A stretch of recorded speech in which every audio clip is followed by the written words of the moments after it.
विश्व में कैटरपिलर अकेली एक ऐसी कंपनी थी जो कि हाई वॉल माइनर नाम की एक मशीन बनाता था। उसकी तकनीक भी हमारे पास आ गई है और कैटरपिलर ने उसको हम लोगों को हैंडओवर किया है।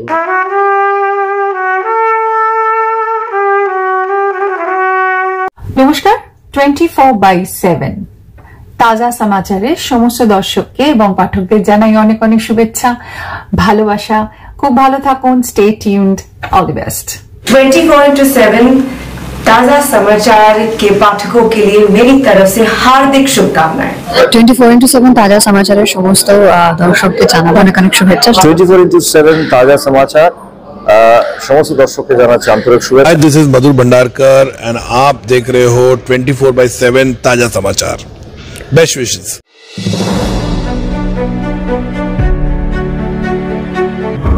And the one which is coming up in Uttar Pradesh, Jewar Airport, Bhakra Nangal Dam in 1989.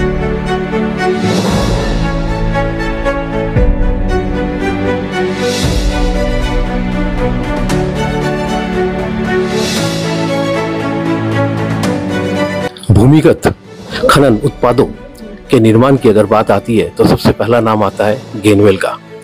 गेनवेल इस वक्त अपने एक्सपेंशन मोड पर है। जी हाँ, उसी के बारे में हम लोग चर्चा करेंगे। गेनवेल के अध्यक्ष व प्रबंध निदेशक मिस्टर सुनील कुमार चतुर्वेदी आज हमारे साथ मौजूद है। इस बारे में हम लोग चर्चा करेंगे। सर, पहले तो हार्दिक शुभकामनाएं। धन्यवाद, बहुत बहुत धन्यवाद। क्योंकि कैटरपिलर के साथ आपका एक करार हुआ है जो सुनने में आ रही है कि आप लोगों ने पानागढ़ में जमीन भी ली हुई है, प्रोडक्शन का काम भी चालू कर रखा है आप लोगों ने। कुछ बताएं सर।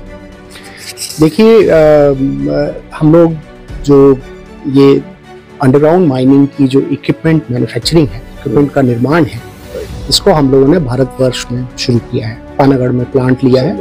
35 एकड़ का ये प्लांट है। प्लांट न केवल बन गया है बल्कि उसमें मैन्युफैक्चरिंग शुरू हो गई और एक्सपोर्ट्स इस साल से ही होंगे। मार्च के महीने में ये प्लांट कमीशन हो गया और गेनवेल इंजीनियरिंग जो कि सेपरेट कंपनी है, कैटरपिलर ने एक्चुअली ये टेक्नोलॉजी हम लोगों को ट्रांसफर कर दी और अब वो लोग अंडरग्राउंड कोल माइनिंग या दूसरे सॉफ्ट रॉक माइनिंग का बिजनेस में कैटरपिलर नहीं है। तो गेनवेल इंजीनियरिंग के नाम पर अब ये विश्व में सारी जगह मशीनें बिकेंगी। अभी हमारे लिए जो निर्यात के लिए जो मार्केट्स हैं उसमें अमेरिका बहुत बड़ा मार्केट है, ऑस्ट्रेलिया बहुत बड़ा मार्केट है और चाइना बहुत बड़ा मार्केट है, अफ्रीका बहुत बड़ा मार्केट है। तो हम लोग ऑलरेडी गेनवेल इंजीनियरिंग 3 कॉन्टिनेंट्स में और 8 देशों में ऑलरेडी हम लोग उपस्थित हैं। और ये कैटरपिलर की टेक्नोलॉजी है। भारत में हम लोग अकेले हैं पर भी हम लोग बहुत खुश हैं कि भारत सरकार अंडरग्राउंड माइनिंग के लिए बहुत कोशिश कर रही है, प्रयत्न कर रही है। और अब तक ये सारे इक्विपमेंट बाहर से आयात किए जाते थे। तो अब क्योंकि हम लोग ये बना रहे हैं तो देश में मेक इन इंडिया पॉलिसी में देश के अंदर ही ये सारे उत्पादन होगा। सर, कौन कौन से उत्पादों में आप फोकस कर रहे हो? मतलब कौन कौन से मशीनरी आप बना रहे हो? तो अभी हम लोग गेनवेल ग्रुप में तो बहुत सारी मशीनें बनती हैं पर गेनवेल इंजीनियरिंग में अंडरग्राउंड माइनिंग में कोई 8-10 तरह के इक्विपमेंट बड़े बड़े लगते हैं। वो सारे इक्विपमेंट जो कैटरपिलर के पास होते थे वो सारे अब इंडिया में बनेंगे। उसमें कंटिन्यूअस माइनर भी है और दूसरी तरह की चीजें जो कंटिन्यूअस माइनर के साथ चलती हैं अंडरग्राउंड माइन करने के लिए। इसके अलावा विश्व में कैटरपिलर अकेली एक ऐसी कंपनी थी जो कि हाई वॉल माइनर नाम की एक मशीन बनाता था। उसकी तकनीक भी हमारे पास आ गई है और कैटरपिलर ने उसको हम लोगों को हैंडओवर किया है। तो हाई वॉल माइनर हम लोग भारत में बना रहे हैं और अब उसकी डिमांड बहुत बढ़ गई है क्योंकि वो ऐसी मशीन है जो कि सरफेस माइनिंग में जो पहाड़ों के बीच में थोड़ा थोड़ा कोयले का हिस्सा रह जाता है उसको वो बाहर निकालने में सक्षम होती। बड़ी मशीन है, 300 टन की मशीन है, वो भी पानागढ़ में ही बन रही है। सर, काफी सारी विदेशी कंपनियां हैं जो भारतवर्ष के साथ अपना करार कर रही है, जुड़ना चाह रही है। इसका सबसे बड़ा मतलब अहम मुद्दा ये है कि रॉ मटेरियल्स स्टील का प्रयोग आता है यहाँ पे और जो हमारे लेबर है। तो क्या कहना चाहते हैं कि कॉस्टिंग की वजह से ये लोग जुड़ना चाह रहे हैं? देखिए, सिर्फ कॉस्टिंग नहीं, भारतवर्ष के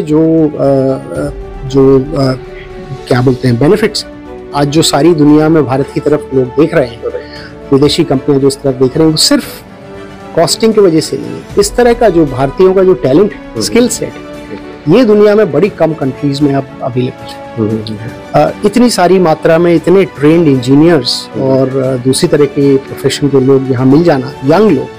आपको पता है भारत देश हमारा एक बहुत यंग देश है। 65% हमारी जो पॉपुलेशन है, जनसंख्या है, वो 35 साल से कम है। तो इतना यंग देश, इंग्लिश स्पीकिंग देश, अच्छे टैलेंट्स वाला देश बहुत, तो ये सबसे बड़ा अट्रैक्शन है। इसके अलावा ऑफ कोर्स बहुत सारी और दूसरे बेनिफिट्स हैं भारत में रहने के। यहाँ सारे तरह के रॉ मटेरियल अवेलेबल हैं। बहुत सारी स्टील मेकिंग इंडिया में हो रही है और दूसरे तरह के मिनरल्स भी इंडिया में सारे मिलते हैं। और तो इस वजह से आपको जो रॉ मटेरियल है उसके अंदाज से, अच्छे टैलेंट के अंदाज से, और दूसरी जो पॉलिसी पर्सपेक्टिव चेंज हो रहा है बहुत दिनों से भारत में, उसके वजह से भारत एक बहुत आकर्षक डेस्टिनेशन हो गया है मैन्युफैक्चरिंग के लिए। सर, भूमिगत खनन जिसकी हम बात कर रहे हैं वो कितना, मतलब इस प्रक्रिया को अगर हम उठाते हैं तो कितना सही है मानते हैं आप? देखिए, ऐसा है कि अगर हम देखें दुनिया में खनन कैसे होता है, आप अगर चाइना की तरफ देखें, सबसे बड़ा जो कोल प्रोड्यूसर है चाइना है। चाइना में 93% जो खनन है वो अंडरग्राउंड होता है। अमेरिका में ज्यादातर अंडरग्राउंड होता है, ऑस्ट्रेलिया में ज्यादातर अंडरग्राउंड होता है, यूरोप में भी जब होता था तो अंडरग्राउंड होता था। हमारे देश में क्योंकि बहुत सारा जो कोयला है और दूसरे मिनरल्स हैं वो सरफेस पे मिल जाते हैं, तो अब तक देश में हम लोगों ने बहुत आसान जो था वो काम किया। सरफेस में जितना मिल गया हमने उसको लेने की कोशिश करी, देश में जरूरत भी थी।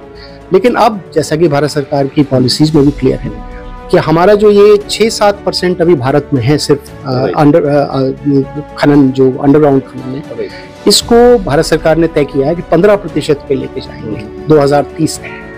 इसमें इन सारे तरह के इक्विपमेंट की बहुत जरूरत है, तो इसलिए हम लोग बहुत उत्साहित हैं। भारत में अपना ही मार्केट इतना बड़ा है इन इक्विपमेंट का कि हमें बाहर देखने की शायद जरूरत ना पड़े। लेकिन मुश्किल ये है कि सारी दुनिया को ये इक्विपमेंट चाहिए। मेक्सिको से हमारे पास बड़े आदेश ऑर्डर्स आए हुए हैं, यूएस से हैं, ऑस्ट्रेलिया से हैं, तो दुनिया में हर जगह अब इस तरह की अंडरग्राउंड इक्विपमेंट की जरूरत पड़ रही है। सर, कहा जा रहा है, दूसरे को कहा जा रहा है कि कोल इंडिया लिमिटेड अपनी उत्पादन क्षमता को बढ़ाने में लगी हुई है, मतलब कोयले का विस्तार करना चाह रही है, मतलब जितना टन कोयला प्रोड्यूस होता है उससे ज्यादा वो लोग चाह रहे हैं। तो इसमें क्या विचार है आपका? देखिए, इसमें कोल इंडिया की अगर आप जो 2030 तक का उनका प्लान है हम उसको देखेंगे तो उसमें जो अंडरग्राउंड माइनिंग का पोर्शन है वो काफी बड़ा है, बहुत बड़ा ग्रो कर रहा है। कोल इंडिया चाहती है कि वो कम से कम नेक्स्ट 1-2 साल के अंदर 1 बिलियन टन तो क्रॉस कर ही ले। और उसके बाद क्योंकि हमारी देश की रिक्वायरमेंट, हालांकि जो पावर जनरेशन है वो कोयले से जो प्रतिशत है पावर जनरेशन वो कम होगा धीरे धीरे, क्योंकि हमारे देश में बहुत सारा रिन्यूएबल एनर्जी और दूसरी तरह के स्रोत जो है उनका वो किया जा रहा है इंस्टॉलेशन।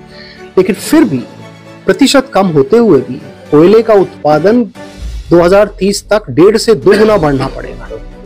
और उस जो बढ़े हुए उत्पादन में है वो अंडरग्राउंड माइनिंग का जो खनन अंडरग्राउंड होता है उसका बहुत बड़ा प्रतिशत होने वाला है। इसीलिए भारत देश में ये निर्धारित किया सरकार ने और कोल इंडिया की रिपोर्ट आई है कि वो 2030 तक करीब 15% अंडरग्राउंड करना चाहते हैं, भूमिगत खनन करना चाहते हैं। सर, मेरा आखिरी सवाल जाते जाते गेनवेल के बारे में आप क्या बताना चाहते हैं, जो दर्शक अभी फिलहाल देख रहे हैं आपको? देखिए, गेनवेल हम लोग ने आज से जब कंपनी को TIL से खरीदा था 2016 में, तब हम लोग छोटी कंपनी थे, सिर्फ इंडिया में थोड़ा सा काम करते थे और करीब 1100-1200 करोड़ की टर्नओवर हम लोगों की थी।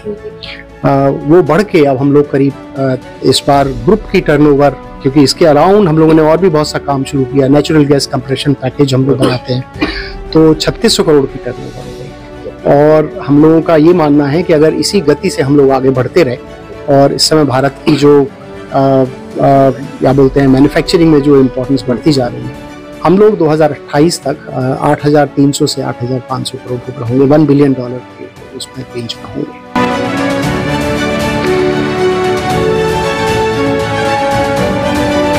Exclusive jewellery collection DTC London द्वारा best showroom award winner RR Agarwal jewellers, Kolkata Jaipur के बाद अब रौरकेला में भी RR अग्रवाल ज्वेलर्स, रिश्ता भरोसे का। 24x7 ताजा समाचाরের সকল দর্শকদেরকে আমার পক্ষ থেকে অনেক অনেক শুভেচ্ছা।